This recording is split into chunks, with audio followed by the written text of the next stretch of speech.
Batara Surya memberikan gelar kehormatan Batara Guru sebagai ucapan terima kasih karena telah menjadi salah satu anak muridnya Dewa Siwa. Gelar itu diberikan kepada beliau karena Dewa Siwa merupakan guru dari para dewa. Dalam lontar Sundarikama yang pada saat hari payogan Sang Hyang Pramesti Guru, kita sujud kepadanya, merenung dan memohon agar hidup kita ini direstuinya dengan kesentosaan, kemajuan hidup, dan lain-lain.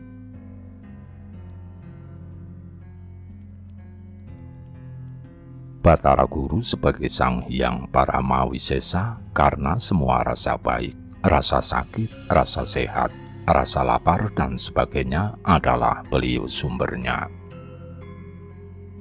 Beliau adalah asal dari kehidupan. Beliau memelihara alam semesta ini dan beliaulah penguasa alam kematian yang tidak ada melebihi beliau, sehingga beliau juga disebutkan dengan Sang Hyang Pamutering Jagat. Seluruh masyarakat tradisional di Indonesia memiliki kepercayaan lokalnya masing-masing.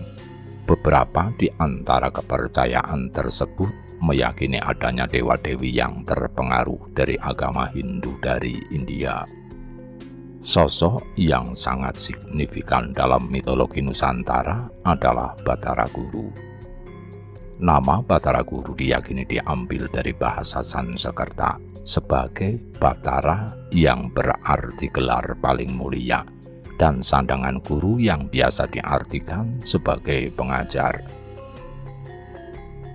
Menariknya, sosok ini tidak hanya muncul dalam kepercayaan Hindu Indonesia.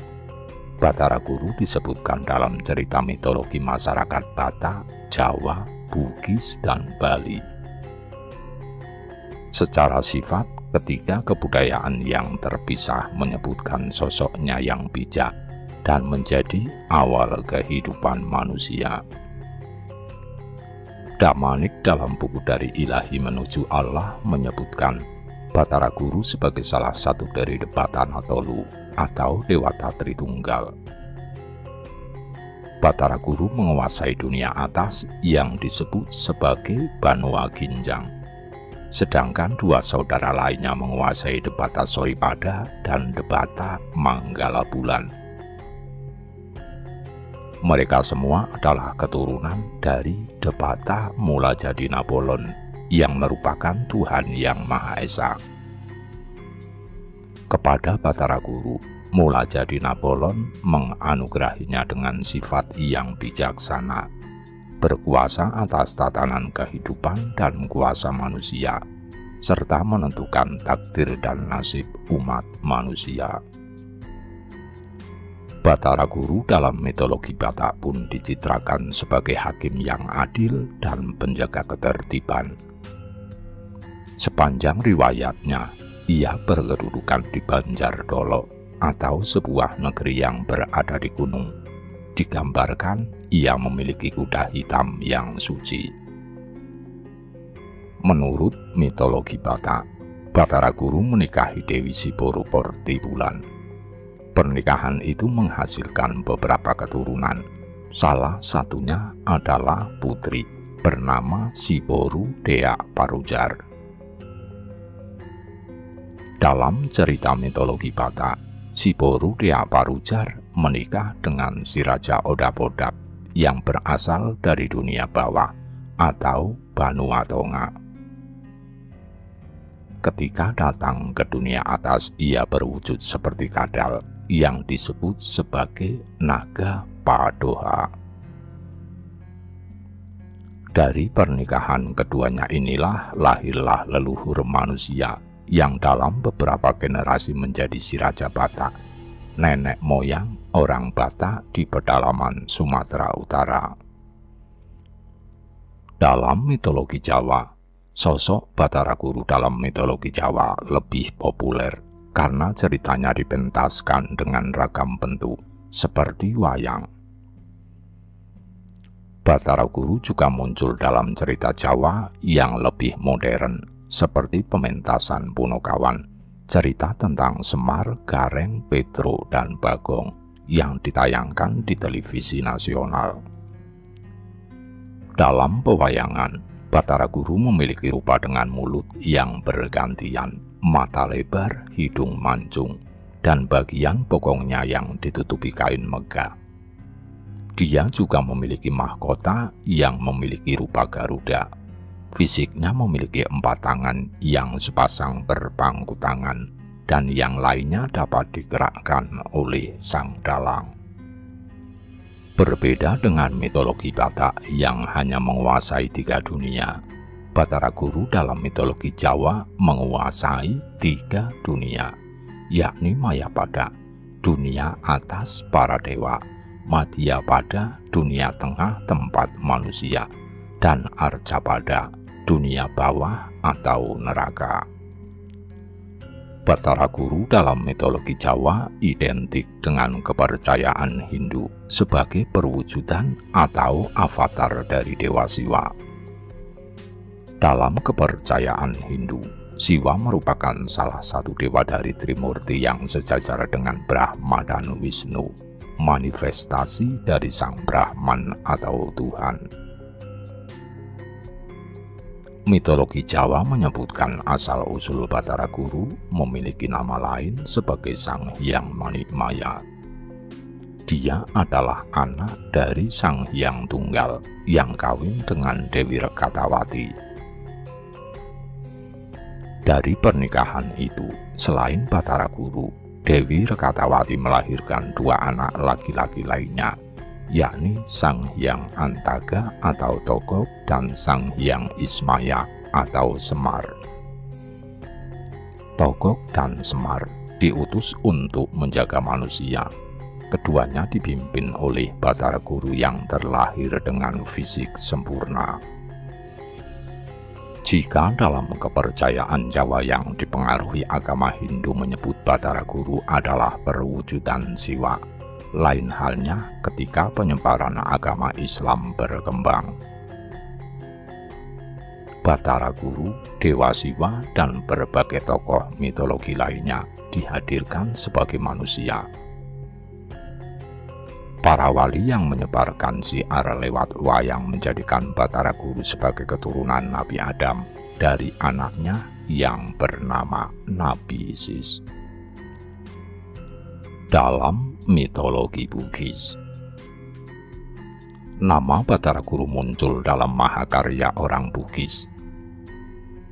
Disebutkan dalam mitologi Bugis, Bathara Guru adalah gelar yang disandang oleh Latoge Langi yang akan menguasai bumi. Bathara Guru disebutkan sebagai putra dari Sang Patotke dan Datu Palinge yang diutus ke bumi untuk membimbing umat manusia.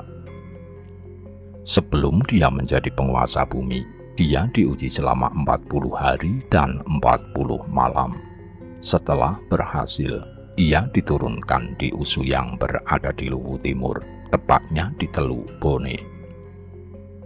Disebutkan ia adalah sesuatu yang kuat, tidak berbentuk, dan gaib. Bathara Guru juga tidak bertanggung jawab atas tindakan manusia karena sifatnya yang abstrak, tanpa batas, pusat, ujung, dan tidak kosong. Namun diyakini sebagai sosok yang sempurna. Lebih lanjut, dalam mitologi Bugis dari Ilaga Galigo, Bathara Guru memiliki 11 keturunan dari 1 permaisuri dan 5 selir. Permaisurinya bernama Winyili Timo yang melahirkan Bathara Latu. Kelak dalam bagian inti dari Ila Galigo, Bathara Latu melahirkan Saweri Gading yang menjadi tokoh utama mitologi besar ini. Dalam mitologi Bali, di Kamolan disebutkan Sang Hyang Atma di ruang kanan pelingkih. Kamolan adalah bapak, disebut Sang Hyang Paratma. Di ruang kiri Kamolan adalah ibu, disebut Sang Hyang Siwatma. Di ruang tengah Kamolan, Raganta menjadi Brahma sebagai ibu dan papa menjadi Sang Hyang Tudu. Di hulu pekarangan di setiap rumah umat Hindu di Bali, umumnya ada tempat pemujaan keluarga yang disebut sangga atau merajan gamulan. Dalam lontar Siwakama dinyatakan bahwa Bagawan Manuhari dari Siwa Paksa atas penguasaan Sri Gondarapati agar membangun pemujaan yang disebut gamulan di setiap hulu pekarangan rumah tempat tinggal. 10 pekarangan rumah tinggal memiliki tempat pemujaan yang disebut Pelinggih Pertiwi. 20 pekarangan rumah tempat tinggal memiliki tempat pemujaan yang disebut Pelinggih Ibu. 40 pekarangan rumah tinggal memiliki tempat pemujaan yang disebut panti. Hal inilah menyebabkan setiap pekarangan umat Hindu di Bali ada tempat pemujaan gamulan yang umumnya dibangun di hulu pekarangan rumah tinggal.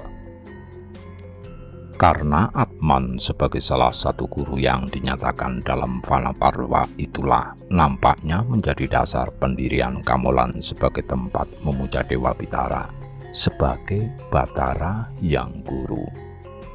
Atman dalam Upanishad adalah Brahman yang ada dalam diri makhluk hidup yang diselubungi oleh Pancamaya Kosa.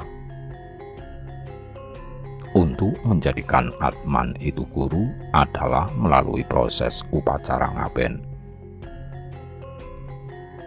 Proses upacara tersebut sebagai simbol untuk melepaskan Atman dari selubung Atman yang disebut Pancamaya Kosa itu. Dengan demikian, Atman yang pada hakikatnya Brahman itu langsung tanpa halangan Pancamaya Kosa dapat menjadi guru dan umat sekeluarga. Upacara tersebut bagaikan menghilangkan selubung mendung di langit biru yang menutupi sinar matahari, sehingga sinar matahari tersebut dapat langsung memberikan penerangan pada bumi. Demikianlah proses upacara ngaben untuk melepaskan Atman dari selubung setula sarira. Upacara Atma Wedana melepaskan Atman dari selubung sukma sarira. Sedangkan upacara Dandaka lepasan adalah upacara untuk mengambil dosa-dosa leluhur oleh keturunannya. Dengan demikian Sang Hyang Atma tanpa selubung lagi, sehingga Adi disebut Dewa Pitara. Ini artinya pemujaan pada leluhur dalam tradisi Hindu Bali. Baik, buruk, lebih, kurang dari leluhur itu harus diterima sebagai warisan. Baiknya harus diupayakan untuk terus dipertahankan, bahkan dikembangkan eksistensinya, supaya lebih berguna bagi kehidupan selanjutnya. Sedangkan buruk dari berbagai kekurangan dari leluhur itu harus direduksi agar tidak berkembang merusak kehidupan selanjutnya. Pengalaman adalah guru terbaik, demikian orang menyebutkan. Pengalaman yang baik dan buruk dari leluhur itu dijadikan guru dalam hidup ini. Itulah pentingnya pemujaan Batara yang guru di gamulan. Demikian apa yang dapat kami sampaikan, semoga bermanfaat.